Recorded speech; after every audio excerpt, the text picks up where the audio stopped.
mbokk yi ñu ngi leen di nuyu di leen ziara ANACIM moo leen indi seen xibaar météo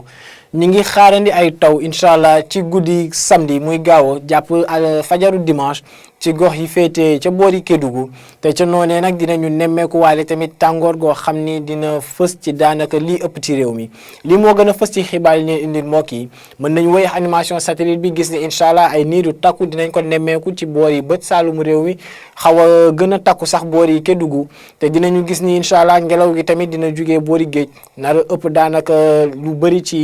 ci goxu réew mi donc ci noonee nag ay niir yu néew lañ nar a nemmeeku ci yenn goxu réew mi rawatina ca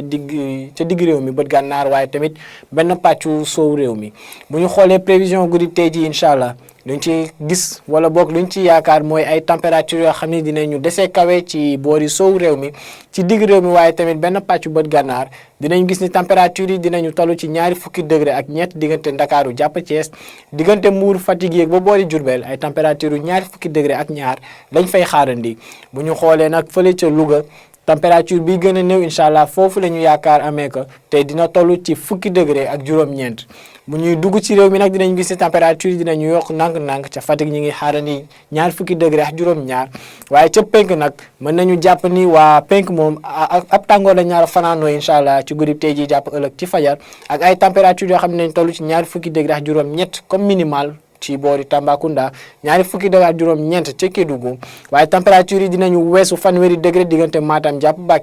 Bakel mi nga xam ne incha allah moo nar a am température bi gën a kawe ci guddi tey jii nar a toll ci fanweeri degré ak ñett te mooy minimal incha allah bi gën a kawe buñ nar a am bu dul loolu moom ay niir yu takku la ñu xaarandi diggante Kolda jàpp boori Kédougou niir yoo xam ni nag yaakaaruñu lool ni mën nañu joxe taw ci guddi tey ji jàpp ëllëg ci fajar mais buñ demee ba ëllëg incha allah ci digg bëccëg dinañu nemmeeku tàngoor goo xam ni dina xaw a tar tuuti te li koy firndeel mooy température yi nga xam ni dañuy wëy di kawe ndax température yi ñeent fukki degré ñu ngi koy xaarandi boori Kolda ñeent fukki degré ak benn diggante Kaffrine ak Tambacounda muy température maximale yi ñeent fukki degré ak ñaar comme pic ca Linguère dinañ gis ni nag boori Matam ak Bakel température yi dinañu yéeg ba toll ci ñeent fukki degré ak ñett raw gàddu gi Podor moo ko nar a jël incha allah ak température bii nar a gën a kawe ëllëg ci digg bëccëg nar a toll ci ñeent fukki degré ak juróom bu ñu xoolee li des ci digg réew mi température yi duñu àgg gaay ci ñeent fukki degré waaye mën nañu jàpp ni tàngoor dina fa desandi ay pic de 38 degré la ñuy xaarandi incha allah muy fanweeri ak juróom-ñett degré ci diggante Fatick jàpp boori Diourbel fanweeri degré ak ñaar diggante Thiès ak Mbour Ndakaaru ak Saint-Louis ñoo nar a am température yi nar a gën a néew incha allah ëllëg ci digg bëccëg nar a toll ci ñaari fukki degré ak juróom-ñett mais mën nañu jàpp ni incha allah tàngoor gi dina fa desandi bu baax ci ñaari gox yooyee Kolda incha allah ay niir lañ fa nar a nemmeeku ëllëg ci digg bëccëg ndax ay taw yoo xam ne dinañu jugee incha allah boori Kédougou taw yu nar a ànd ak dënnu ëllëg bu guddi jotee ci noonee nag taw yooyu noonu dinañu jur ay niir yoo xam ne dinañu muur asamaan si ca boori Kolda te mën nañu jàpp ni incha allah bu ñu demee sax ba dibeer muy dimanche ci guddi mën nañu nemmeekuwaat ay taw ci boori Kédougou taw yoo xam ne incha allah comme ni ñu ko waxee rek mën nañu am yaakaar yu néew ni dinañu àgg daanaka ba boori Kolda mbokk yi ñu leen di fàttali ni